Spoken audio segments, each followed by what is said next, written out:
Welcome to Saha tutorials online classes. Physical science का आज का टॉपिक है, आप देख सकते हो इलेक्ट्रिक करंट हम लोग पढ़ रहे थे। और जो हमारे चैनल के रेगुलर विजिटर्स हैं उन लोग को पता है कि लास्ट वीडियो में हम लोग इलेक्ट्रिक करंट में ओम्स लॉ तक पढ़े थे। तो आज का वीडियो हम लोग स्टार्ट करेंगे रेजिस्टेंस से। तो सबसे पहले रेजिस्टेंस का डेफिनेशन आप देख सकते हैं, the property of matter by virtue of which it obstructs the passage of the electric current through it called the resistance. मतलब एक तार में से जो करंट पास होता है, ये देखिए इसका डायरेक्शन ये है करंट का। तो एक तार में से जब ये करंट पास होता है तो उस तार का एक प्रॉपर्टी है रेजिस्टेंस, जो इस फ्लो को रोकता है। देखिए ऑपोजिट डायरेक्शन में एरो लगाया हुआ है, अर्थात करंट का फ्लो अगर इस डायरेक्शन में है तो रेजिस्टेंस इस फ्लो को रोकने का कोशिश करता है। और ये इस तार का मतलब ये मैटर का प्रॉपर्टी है, किसी में ज्यादा किसी में कम। और इसी फोर्स को, अपोजिंग फोर्स को हम लोग रेजिस्टेंस बोलते हैं।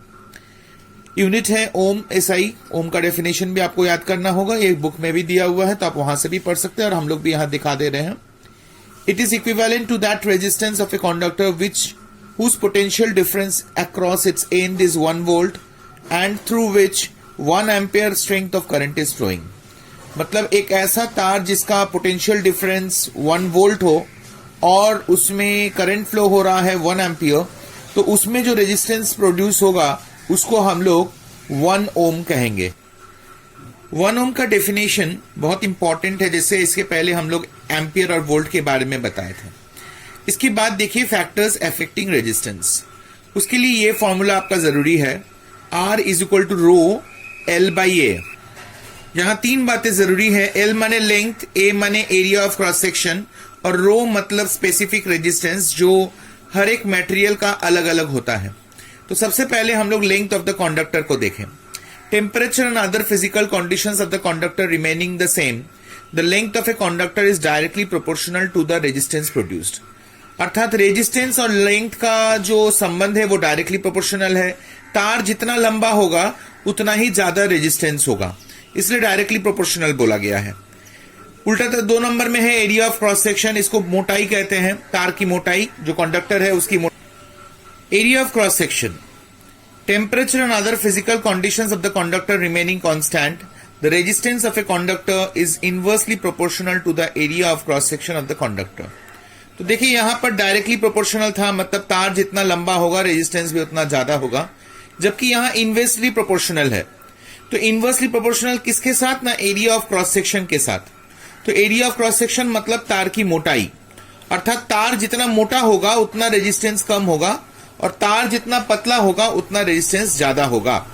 तो इस तरीके से इन दोनों का जो रिलेशन है हम लोग देख सकते हैं कि ये डायरेक्टली प्रोपोर्शनल है और ये इनवर्सली प्रोपोर्शनल है। तीसरे पॉइंट में अगर हम लोग आ जाएं तो नेचर ऑफ द मटेरियल, ये हम रेजिस्टेंस के डेफिनेशन में भी बताए थे कि the resistance of a conductor depends on the nature of the material of the conductor. It is called the specific resistance or the resistivity.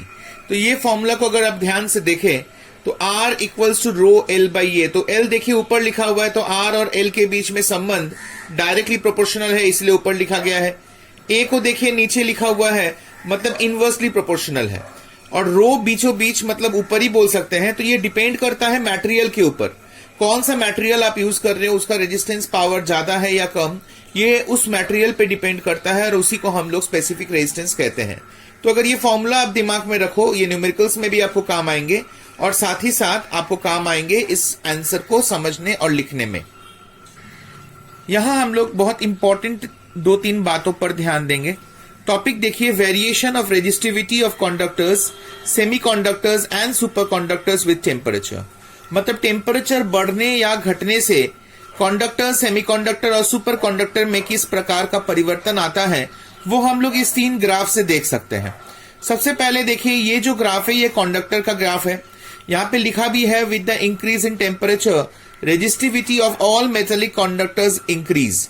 मतलब टेम्परेचर भी इंक्रीज करेगा तो कंडक्टर का रेजिस्टिविटी भी इंक्रीज करेगा। यहाँ देखिए रेजिस्टिविटी को यहाँ प्लॉट किया गया है और टेम्परेचर को यहाँ प्लॉट किया गया है। तो जैसे जैसे टेम्परेचर बढ़ रहा है रेजिस्टिविटी भी धीरे धीरे अपवर्ड है, मतलब बढ़ रहा है। ये कंडक्टर्स का प्रॉपर्टी है। कंडक्टर्स का प्रॉपर्टी में हम लोग देख रहे हैं कि टेम्परेचर के बढ़ने से रेजिस्टेंस भी उसका बढ़ता रहता है। सेकेंड है सेमीकंडक्टर्स। यहां देखिए उल्टा हो रहा है। With the increase in temperature resistivity of semiconductors decreases rapidly. अर्थात यहां सेम ग्राफ है, रेजिस्टिविटी इधर प्लॉट किया गया, टेम्परेचर इधर प्लॉट किया गया है। देखिए टेम्परेचर के बढ़ने के साथ ही साथ रेजिस्टिविटी जो पहले हाई था वो धीरे धीरे कम होते जा रहा है। अर्थात ये डाउनवर्ड स्लोपिंग है, डाउनवर्ड माने निम्नमुखी है। और इसी से हम लोग को पता चल रहा है कि कंडक्टर्स टेम्परेचर के बढ़ने से इसका भी प्रतिरोध बढ़ता रहता है। दूसरी ओर सेमीकंडक्टर्स लेकिन उल्टा विरूप काम कर रहे हैं। यहां टेम्परेचर के बढ़ने से रेजिस्टिविटी धीरे धीरे कम होते जा रही है। अब एक तीसरे प्रकार में आ रहे हैं सुपर कंडक्टर्स। सुपर कंडक्टर्स का अगर ग्राफ देखें तो यहां आप देख रहे हैं कि ये एकदम जीरो से स्टार्ट हो रहा है और अचानक एक ही बार में बहुत बढ़ रहा है और फिर वो सेम पैरेलल हो जा रहा है। अर्थात ये वाला जो रीजन है ये लिखा गया है सुपर कंडक्टिंग स्टेट। यहां पे रेजिस्टेंस जीरो है, अर्थात एक पर्टिकुलर टेम्परेचर तक सुपर कंडक्टर में कोई रेजिस्टेंस नहीं होती है, जिस समय करंट सुपर कंडक्टिंग के रूप में आगे बढ़ता है। और फिर अचानक से वो टेम्परेचर जब क्रॉस हो जाता है फिर रेजिस्टेंस उसका एकदम से बढ़ जाता है और फिर नॉर्मलाइज हो जाता है। तो इसी को हम लोग सुपर कंडक्टर्स बोलते हैं। यहां लिखे हैं with the increase in temperature resistivity of super conductors reduces to zero below a certain temperature but its conductivity increases suddenly. This pattern follows till a fix temperature and then returns. तो यहां ही हम लोग super conductor, इसीलिए super conductor नाम दिया गया क्योंकि इसमें रेजिस्टेंस जीरो हो जा रहा है एक पर्टिकुलर टेम्परेचर तक।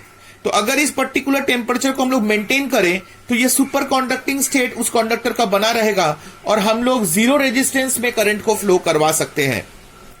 यही खूबी होता है सुपर कंडक्टर्स का।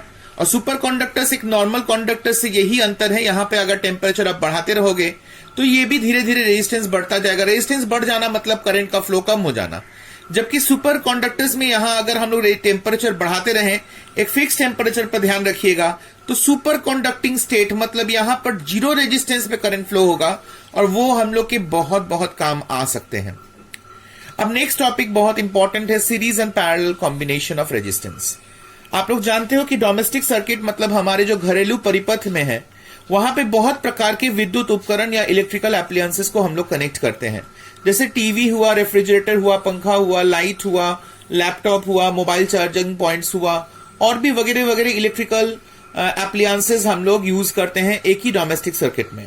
तो इसको कैसे कनेक्ट किया जाता है? इसको कनेक्शन के दो उपाय हैं। एक सीरीज कनेक्शन, जैसे कि आप देख रहे हैं कि एक तार पहले रेजिस्टेंस से होते हुए फिर दूसरे रेजिस्टेंस से होते हुए ये आगे बढ़ता है, मतलब यहां सिंगल तार एंड टू एंड कनेक्ट हो रहा है। जबकि दूसरी ओर देखिए पैरेलल कनेक्शन में एक तार ब्रांचेस में बढ़ जा रहे हैं और अलग अलग ब्रांचेस में अलग अलग एप्लायंसेस या रेजिस्टेंस को कनेक्ट किया गया है और वापस से वो मेन लाइन में जुड़ गया है। तो इस कनेक्शन को एंड टू एंड कनेक्शन मतलब सीरीज कनेक्शन बोलते हैं। और जो ब्रांचेस कनेक्शन है, जो शाखा प्रशाखाओं में बढ़ जा रहा है, इसको हम लोग पैरेलल कॉम्बिनेशन बोलते हैं। सीरीज कनेक्शन में फॉर्मूला निकालने का इक्विवेलेंट रेजिस्टेंस का ये है, जबकि पैरेलल कनेक्शन में रेजिस्टेंस का फॉर्मूला निकालने का ये है। अब हम लोग देखेंगे कि इन दोनों में किसमें हम लोग को अधिक सुविधा मिलती है। तो अगर देखा जाए सीरीज कनेक्शंस में जो रेजिस्टेंस होती है वो एंड टू एंड होने के नाते यहां रेजिस्टेंस एक के साथ दूसरे को जोड़ दिया गया है। मतलब अगर यहां 5 है, यहां 5 है, जोड़ के 10 हो जा रहे हैं, तो यहां रेजिस्टेंस बढ़ जाते हैं। और रेजिस्टेंस अगर बढ़ जाएंगे तो हमारे डोमेस्टिक सर्किट में इलेक्ट्रिक का फ्लो जो है धीरे धीरे कम होता जाएगा, जो हमारे लिए डिसएडवांटेजियस है, हमारे लिए नुकसानदायक है।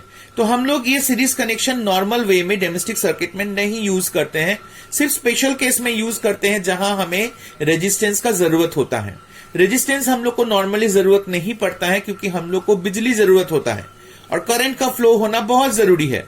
तो यहां आप देख सकते हो कि यहां रेजिस्टेंस सीरीज कनेक्शन में जोड़ने पर बढ़ जा रहे हैं और रेजिस्टेंस अगर बढ़ जाएंगे तो हमें करंट फ्लो करना मुश्किल हो जाएगा। इसीलिए रेजिस्टेंस अगर सीरीज कनेक्शन होता है तो हम लोग उसको नॉर्मली डोमेस्टिक सर्किट में नहीं यूज करते हैं। दूसरी ओर देखिए पैरेलल कनेक्शन में 1/R = 1/R1 + 1/R2। यहां अगर हम लोग दो रेजिस्टेंस को जोड़ेंगे 5 और 5 अगर हम लोग यहां जोड़ते हैं तो 1/5 + 1/5 2/5 हो जाएगा और इसका आंसर होगा 5/2 मतलब 2.5। मतलब 5 ओम के अगर दो रेजिस्टेंस इसमें यूज करें तो उसका इक्विवेलेंट रेजिस्टेंस 2.5 ओम हो जा रहा है, मतलब जितना लगा रहे हो उससे भी कम हो जा रहा है। तो इसीलिए हम लोग अपने डोमेस्टिक सर्किट में जो इलेक्ट्रिकल एप्लायंसेस या रेजिस्टेंस को कनेक्ट करते हैं सारे पैरेलल कनेक्शन में होते हैं, क्योंकि यहाँ रेजिस्टेंस जितना आप लगा रहे हो उससे भी कम हो जा रहा है पैरेलल कनेक्शन करने से। तो ये बहुत एडवांटेजियस कनेक्शन है पैरेलल कॉम्बिनेशन, और ये इसी तरीके से हम लोग अपने डोमेस्टिक सर्किट में सारे इलेक्ट्रिकल एप्लायंसेस को कनेक्ट करते हैं। इसकी और भी सुविधाएं हैं, जैसे एक और सुविधा है कि इसके कोई भी एक शाखा अगर डिस्कनेक्ट हो जाए, मेल फंक्शन करे, खराब हो जाए, तो इससे क्या होगा, दूसरे लाइन जारी रहेगा और आपका बिजली बना रहेगा, जो सीरीज में संभव नहीं है। सीरीज में अगर ये खराब हो जाएगा तो करंट आगे नहीं बढ़ पाएगा और आपका सर्किट जो है बंद हो जाएगा, बिजली चलना बंद हो जाएगा। दूसरी ओर यहां अगर ये खराब हो जाए तो करंट फिर भी इस लाइन से होते हुए आगे बढ़ सकता है और आपका सर्किट बना रहेगा, और सर्किट बना रहना मतलब इलेक्ट्रिक करंट भी फ्लो करती रहेगी। तो इस तरीके से 2-3 सुविधाएं हम लोग के लिए बहुत इंपॉर्टेंट है पैरेलल कॉम्बिनेशन में। एक तो रेजिस्टेंस बहुत कम हो जाती है, दूसरा कोई अगर खराब हो जाए फिर भी ये कंटिन्यू करता रहता है, और इसीलिए हम लोग आमतौर पे पैरेलल कॉम्बिनेशन ही यूज करते हैं। अब आते हैं एक बहुत ही important law, heating effect of electric current. पहले हम लोग ये समझ लें heating effect of electric current माने क्या होता है। Heating effect of electric current मतलब जब एक करंट पास होता है कंडक्टर से तो उसमें वो हीट उत्पन्न करता है, और इसी को हीटिंग इफेक्ट कहते हैं। ये आप लोग भी खुद महसूस किए होंगे कि जब टीवी बहुत देर लंबा चलता है या बल्ब बहुत देर चलता है तो उसको टच करने से वो गर्म हो जाता है। तो वो गर्मी कहां से आता है? गर्मी इसलिए आता है because there is an heating effect of electric current. इसी प्रक्रिया को समझाने के लिए जूल ने अपने नियमों को प्रतिपादित किया, जिसको हम लोग जूल्स लॉ बोलते हैं। उसमें 3 नियम है, law of current, law of resistance और लॉ ऑफ टाइम। आप देख सकते हैं लॉ ऑफ करंट में लिखा हुआ है H is proportional to C square. दूसरा लॉ ऑफ रेजिस्टेंस में H is proportional to R, और लॉ ऑफ टाइम में H is proportional to T। अर्थात तीनों में डायरेक्टली प्रोपोर्शनल है। करंट जितना जाएगा उसका स्क्वायर हीट तैयार होगा। माने अगर करंट 5 एम्पियर पास हो रहा है किसी कंडक्टर से तो 25 कैलोरी हीट जो है वो तैयार करेगा। दूसरी ओर रेजिस्टेंस और हीट भी डायरेक्टली प्रोपोर्शनल है। जितना ज्यादा रेजिस्टेंस होगा उतना ज्यादा जो है हीट इवॉल्व होगा, और यही चीज हम लोग इलेक्ट्रिकल एप्लायंसेस जहां हीटिंग करना रहता है, जैसे गीजर, जैसे माइक्रोवेव ओवन, जैसे फ्यूज, इन सभी जगह पर ये पॉलिसी को हम लोग फॉलो करते हैं। इस सिद्धांत को हम लोग काम लगाते हैं कि उसमें जो तार इस्तेमाल करते हैं वो तार जो है अधिक रेजिस्टेंस वाला होता है, जिससे कि ज्यादा से ज्यादा हीट इवॉल्व हो। और तीसरा बहुत कॉमन है, टाइम से डायरेक्टली प्रोपोर्शनल। ज्यादा देर लंबे समय तक टीवी अगर चलाते हैं तो ये चीज हम लोग को महसूस होता है कि टीवी अगर, या टीवी क्या कोई भी इलेक्ट्रिकल एप्लायंस अगर बहुत लंबे समय तक चले तो वो गर्म हो जाती है। तो इस तरीके से अगर इन तीनों को कंबाइंड किया जाए तो H is proportional to C square R T। Proportionality का साइन इक्वल्स टू में बदल देते हैं तो ये आपका कांस्टेंट है, जिसको हम लोग मैकेनिकल इक्विवेलेंट भी बोलते हैं। उसका वैल्यू है 4.2 जूल पर कैलोरी, और इसको सिंप्लीफाई करें तो H is equal to 0.24 C square R T calorie. ये आपके न्यूमेरिकल्स में काम आएंगे, और जनरली हम लोग लिख सकते हैं इसका मैथमेटिकल फॉर्म को अगर लिखा जाए तो ये H is equal to C square R T। ये इसका मैथमेटिकल फॉर्म है, और इस मैथमेटिकल फॉर्म को हम लोग लॉ के साथ जरूर आंसर में लिखेंगे। हम लोग पहले भी ओम्स लॉ बताते समय आप लोग को बताए थे कि लॉ के साथ इसका मैथमेटिकल फॉर्म लिखना बहुत जरूरी है। और जूल्स लॉ में आप देख सकते हो तीनों लॉ है, ये तीनों लॉ को लिखना है और उसका कॉम्बाइंड फॉर्म करके इसका मैथमेटिकल जो फॉर्मूला निकलता है वो हमें लिखना है। अब इस सिद्धांत पर आधारित है ये सारे एप्लायंसेस। ये सारे एप्लायंसेस आपके बुक में भी आपको मिलेंगे, electric iron, electric heater, electric bulb, ये फ्यूज, इन सभी में ये हीटिंग इफेक्ट को प्रिंसिपल जो है उसको यूज किया गया है। इन सभी में रेजिस्टेंस हाई यूज किया गया ताकि इससे जो है हमें हीट मिले और उस हीट को हम लोग यूटिलाइज कर सकते हैं अपने फायदे में। स्पेशल मेंशनिंग हमारा फ्यूज वायर है। इन सभी में जो होता है रेजिस्टेंस हाई रहता है और हाई मेल्टिंग पॉइंट रहता है, जबकि फ्यूज वायर में मेल्टिंग पॉइंट बहुत लो रहता है, क्योंकि आप जानते हो फ्यूज वायर एक ऐसा मतलब जुगाड़ है। हम लोग हर सर्किट में फ्यूज वायर इसलिए लगाते हैं कि कहीं अगर ओवरफ्लोइंग हो जाए, अगर सर्किट में ज्यादा करंट चला है तो ये फ्यूज क्या होता है अपने आप को मेल्ट हो जाता है वो हाई रेजिस्टेंस के कारण, और मेल्ट होके हमारे सर्किट को आग लगने से बचाता है। तो इसीलिए common characteristics in which resistivity and melting point, high resistivity है, हाई मेल्टिंग पॉइंट है, सिर्फ फ्यूज वायर में low melting point coil use किया जाता है। तो ये चीज आप डिटेल्स में पढ़ोगे, ये बहुत इंपॉर्टेंट है और इससे क्वेश्चंस बार बार आते हैं। इससे जुड़ा हुआ अगर आप लोगों को कोई दुविधा होंगे, अगर डाउट्स होंगे तो जरूर हमको बोलिएगा या मैसेज करिएगा।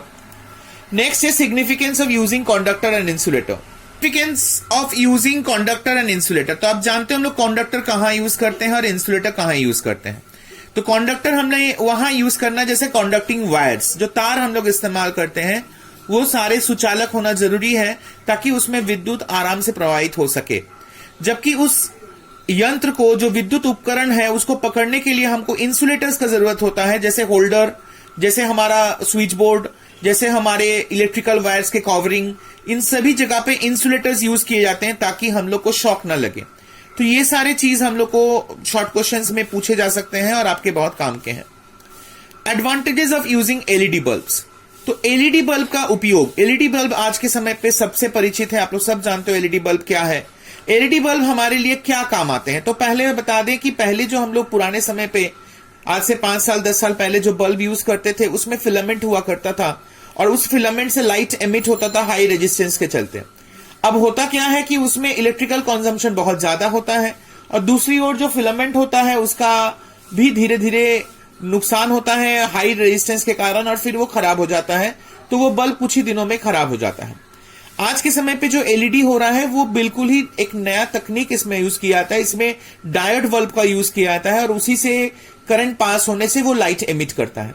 तो यहाँ सबसे ज्यादा फायदेमंद ये बात होता है कि यहाँ पे हमें इलेक्ट्रिक कंजम्पशन बहुत कम हो जाता है, ऑलमोस्ट 85% इलेक्ट्रिकल कंजम्पशन हमारा बच जाता है। मतलब जो 100% पहले होता था अब 15% के आसपास बिजली खर्च होती है, तो ये हमारे लिए बहुत फायदेमंद है, पहला बात। और दूसरा, इसमें जो टेक्नोलॉजी यूज किया जाता है डायोड बल्ब का, ये बहुत लॉन्ग लास्टिंग है, इसलिए एक एलईडी कम से कम 1-1.5 साल आराम से चल जाता है, उससे भी ज्यादा चलता है। तो एलईडी बल्ब इसीलिए हमारे बहुत एडवांटेजेस है। नेक्स्ट टॉपिक है power rating in electrical appliances. Power rating एक नया चीज है जो आज के समय पर हर एक विद्युत उपकरण में सरकारी आदेशनामा के हिसाब में होना ही चाहिए। एक इलेक्ट्रिकल एप्लायंसेस कितना अच्छा है, कितना हमारे लिए सुविधाजनक है, वो हम लोग पावर रेटिंग से समझ सकते हैं। जरूरी नहीं कि हम लोग सब साइंस में अच्छा हो और ये सारे बात जो हम आपको समझा रहे हैं ये सबको समझ में आए। तो एक साधारण आदमी अगर कोई विद्युत उपकरण खरीदने जाए तो उसको ये पावर रेटिंग से समझ में आ जाएगा कि उसका जो सामान है वो उसको कितने फायदे देंगे।